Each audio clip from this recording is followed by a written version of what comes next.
population a augmenté de 43%, les infrastructures n'ont pas suivi. Pourtant, il y a eu des contrats de projet, il y a eu des contrats de plan, des plans d'urgence et tout ce genre de choses qui n'ont pas du tout servi Mayotte. Il y a eu vraisemblablement un problème de consommation, mais donnez-nous envie de croire du coup à ce contrat de convergence d'1,6 milliard. Qu'est-ce qui va changer? Et en fait, j'avais deux questions en une, parce que vous allez me répondre ingénierie à ma première question. Et donc en fait, l'échec de ces 10 dernières années et de ces contrats est certainement lié au fait qu'il y a eu des transferts de compétences avec plus ou moins de compensation. Il n'y a pas eu systématiquement de compensation, ce qui fait que les collectivités n'ont pas su gérer ces nouvelles compétences, n'ont pas pu le faire.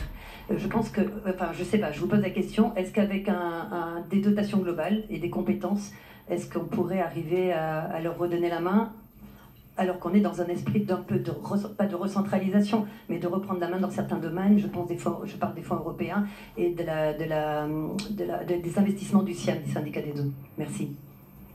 Alors, bon, sur le premier sujet, vous avez tout à fait raison de dire que les infrastructures n'ont pas suivi, que les crédits ont été sous-consommés, et je tiens d'ailleurs ici à dire, vous parliez des contrats de plan, des crédits de l'État, mais il en est de même pour les crédits européens. Et je veux ici faire la défense de l'Europe. On l'oublie souvent. On était tout à l'heure en regardant le projet du gymnase et on voyait les crédits européens aussi qui arrivent sur notre sol. Et je pense que c'est très important d'expliquer que l'Europe est là aussi, hein, dans nos territoires. Parce que j'ai vu que l'Europe ne mobilisait pas forcément aux urnes, et je le regrette, mais elle apporte sur le terrain pour faire des gymnases, pour faire des centres, pour faire... C'est important, elle est là aussi. Maintenant, vous l'avez dit en esquissant votre deuxième question, la grande difficulté, c'est l'ingénierie. Le couple maîtrise d'œuvre, maîtrise d'ouvrage et la capacité à faire que les crédits qu'on décide et le principe qu'on acte deviennent une réalité sur le terrain et quelque chose qu'on ouvre. Alors, il y a une série de causes à cela. Il y a en effet d'avoir les équipes pour le faire, les compétences. Ça a été très bien dit d'ailleurs par les élus que j'ai vus ce matin.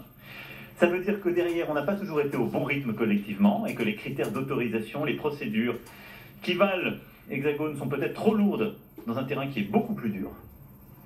Et ensuite, c'est qu'on n'a pas toujours eu la structuration d'acteurs privés pour le faire. Ce que je disais tout à l'heure, il faut se dire aussi les choses en vérité, on a certaines filières où il y a un manque de concurrence et un manque d'offres, et on n'a pas envie que l'offre se développe. Ça n'est pas propre uniquement à Mayotte, on le voit dans beaucoup de territoires ultramarins. La ministre le sait. Et donc vous avez quelques entreprises, par exemple de BTP, qui n'ont pas envie qu'il y en ait d'autres qui arrivent ou qui se développent. Et on a pu parfois noter que pour baisser les coûts, on préférait avoir recours à des clandestins que d'aider à développer une filière du BTP. Je vous parle avec la franchise qui doit être la mienne pour que l'action soit collectivement efficace. Et donc si on veut remettre les choses à plat, qu'est-ce qu'on doit faire? 1. Donner les moyens aux collectivités locales de faire. Et à l'État. Est-ce que ça doit être simplement de la dotation? C'est pas ça. C'est d'avoir les compétences. Je vous l'ai dit tout à l'heure, quand il s'agit de l'école par exemple, nous sommes tout à fait prêts à mettre l'investissement. La grande difficulté pour ouvrir les 800 classes dont je parlais, c'est pour l'État aussi d'avoir l'ingénierie et la capacité à le faire concrètement. Donc on a le même problème. C'est pour ça qu'on veut réengager l'AFD et qu'on veut en effet apporter une ingénierie qui jusqu'alors est insuffisante et aider à développer une ingénierie aux côtés justement du conseil départemental, aux côtés de l'ensemble des élus et des principales communes. Et donc l'État doit s'en doter, et avec lui l'ensemble des collectivités. Le rôle de l'AFD sera très important à cet égard, mais c'est aussi de l'expertise qu'on va développer. On en parle avec plusieurs maires, parfois c'est d'avoir besoin de quelques fonctionnaires de catégorie B, et donc d'avoir besoin de qualifications intermédiaires pour accompagner certains projets.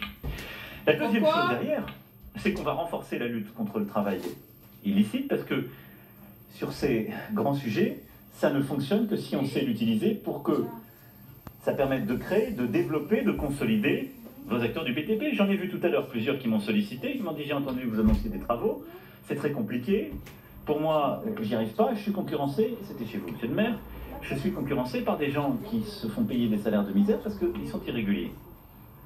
Je l'ai dit, ça fait partie d'ailleurs du plan que je rappelais tout à l'heure, nous allons renforcer les moyens sur ce point, et là aussi nous avons des résultats, avec plusieurs judiciarisations sur ces réseaux. C'est un travail très étroit qu'on fait entre le ministère du Travail, le ministère des Finances et le ministère de l'Intérieur, en lien étroit évidemment avec la justice. Troisième levier pour réussir sur ça, c'est simplifier nos procédures. Si on veut que ça aille plus vite, qu'on consomme davantage les crédits, on doit nous simplifier les procédures. On a commencé à faire des procédures uniques et simplifiées. J'ai demandé, sous l'autorité du préfet, on va regarder sur les sujets les plus critiques comment simplifier et accélérer les choses. En matière de logement et de rénovation urbaine, nous avons déjà fait des modifications qui s'appliquent sur le territoire et qui sont à la main du préfet. Nous allons poursuivre ce travail. Et puis, tout dernier point, c'est évidemment de venir en soutien de la filière et des différentes filières économiques qui viennent derrière. Et ça fait partie du contrat de convergence. Donc, je ne suis pas naïf, et je suis, comme vous, lucide sur ce qui s'est passé jusqu'alors. Je dis simplement que lorsqu'on se donne les moyens, on arrive quand même à conjurer la fatalité. On a su le montrer sur les sujets sécuritaires. Moi, je note qu'on a qui plus est les moyens de le faire, parce que vous avez des élus qui sont engagés.